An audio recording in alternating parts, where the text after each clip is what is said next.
আসসালামু আলাইকুম। স্বপ্নের শ্রী ইউটিউব চ্যানেল থেকে আমি মোহাম্মদ আলমগীর ইসলাম আলম। আমি কৃষক ভাইদের সামনে আলোচনা করব পেঁয়াজ কিভাবে চাষাবাদ করতে হয়, কিভাবে করলে জমিতে পেঁয়াজের ফলন অধিক হারে হবে সেই সম্বন্ধে। পেঁয়াজ চাষাবাদ করতে হলে আমাকে অবশ্যই পেঁয়াজের কী কী ওষুধ দিতে হবে সেই সম্বন্ধে জানতে হবে। পেঁয়াজের ফলন কিভাবে বৃদ্ধি করতে হয় সেই সম্বন্ধে জানতে হবে। পেঁয়াজের আগাল পচা যাতে না আসে, কতদিন পর পর এই জমিতে ঔষধ সেবন করতে হবে সেই সম্বন্ধে জানতে হবে। তা না হলে আমরা পেঁয়াজ জমিতে আশানুরূপ ফলাফল পাব না। তো প্রিয় কৃষক ভাইয়েরা, আমি এই জমির 50% জমি পেঁয়াজ চাষাবাদ করছি। আমি এই জমিতে কি কি ওষুধ প্রয়োগ করছি আপনাদের সামনে সেই সম্বন্ধে আলোচনা করব। তো কৃষক ভাইয়েরা, পেঁয়াজ চাষাবাদ করতে হলে অবশ্যই আমাকে ওষুধ কীভাবে প্রয়োগ করতে হবে সেটা জানতে হবে। তো আমি আপনাদের সামনে সেই সম্বন্ধে আলোচনা করতে চাই। আপনারা যারা অধিক ফলন পেতে চান, আমার এই চ্যানেলকে সাবস্ক্রাইব করে অধিক ফলন পাওয়ার জন্য আপনারা এই ইউটিউব চ্যানেল দেখতে থাকুন। তো এই দেখেন, আমার জমি পেঁয়াজ চাষাবাদ করছি। আজ থেকে 30 দিন বয়স আমার এই পেঁয়াজ ইনশাল্লাহ মোটামুটি ভালো রেজাল্ট আছে। দেখেন, কোনো পেঁয়াজের আগাল পচা নেই। এই 30 দিনের মধ্যে দেখেন আমার পেঁয়াজ অসংখ্য সুন্দর, যা আমি আগে কখনো এই ফলাফল পাই নাই। আমি এক কৃষি অফিসে গিয়ে পরামর্শ অনুযায়ী আমি এই পেঁয়াজ চাষাবাদ করছি। তো পেঁয়াজ সম্বন্ধে আমি আলোচনা করব, আমি এই জমিতে কি কি ওষুধ প্রয়োগ করছি। তো প্রিয় কৃষক ভাইরা, আমি পেঁয়াজ রোপণ করার 12 দিনের মধ্যে আমি এই জমিতে কি স্প্রে করছিলাম। এই দেখেন, এই জমিতে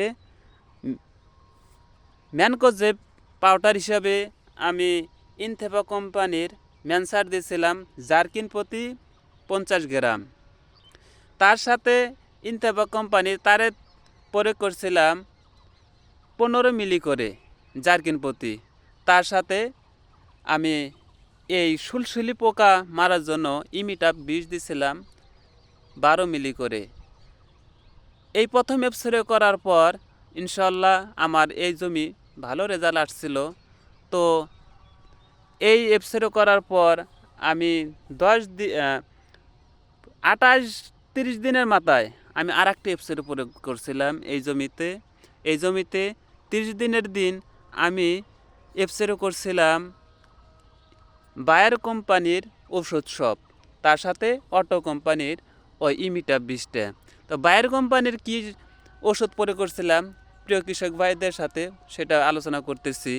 তো বায়ার কোম্পানির ওষুধ হচ্ছে লুনা।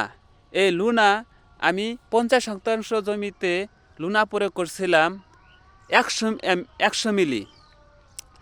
এবং ম্যানকোজেব হিসাবে বায়ার কোম্পানির ওষুধ ব্যবহার করছিলাম, সেটা হচ্ছে অ্যান্টারকল। তার সাথে বায়ার কোম্পানির হচ্ছে নাটিভো।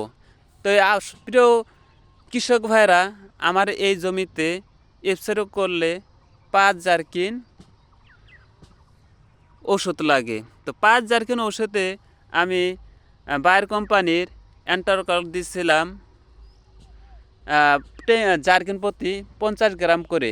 তার সাথে ইমিটাপ বিষ দিয়েছিলাম একটু বাড়ায়া, সেটা হচ্ছে 15 মিলি করে। এবং নাটিভো ট্যাঙ্কি প্রতি দিয়েছিলাম 10 গ্রাম। তো আর তার সাথে আমি 5 জারকিনে লুনা প্রয়োগ করছিলাম 100 ml। সম্পূর্ণ ভালোভাবে মিক্সার করে আমি এই জমিতে প্রয়োগ করার পর 3 দিন পর থেকে আমার জমি আরও দ্রুত বৃদ্ধি হয়েছে এবং আগাল পচা আগে যা ছিল সেগুলো দ্রুত ভালো হয়ে আমার পেঁয়াজের কোয়ালিটি বা গেট আপ অসংখ্য সুন্দর। তো প্রিয় কৃষক ভাইরা, আপনারা যদি এইভাবে পেঁয়াজ চাষাবাদ করেন, আশা করি আপনারা ভালো ফলাফল পাবেন। তাই প্রিয় কৃষক ভাইরা, দেখেন আমার জমিটা কত সুন্দর, যা আমি আগে এরকম ফলাফল পাই নাই। তো আপনারা বায়ার কোম্পানি, ইনথেফা কোম্পানির এই ওষুধগুলো এবং তার সাথে স্যামকো কোম্পানির যে আমি ছত্রাকনাশক প্রয়োগ করছিলাম, সেগুলো আপনারা যদি ভালোভাবে প্রয়োগ করেন, ইনশাল্লাহ আপনারা ভালো ফলাফল পাবেন। তাই দেখেন ভাই, আমার পেঁয়াজের জমি ঘুরে ঘুরে দেখাইতেছি, যা অসংখ্য সুন্দর। এই পেঁয়াজ যদি আপনারা চাষাবাদ করতে চান, তাহলে এভাবে আপনারা পেঁয়াজ জমি চাষাবাদ করেন, ইনশাল্লাহ ভালো ফলাফল পাবেন।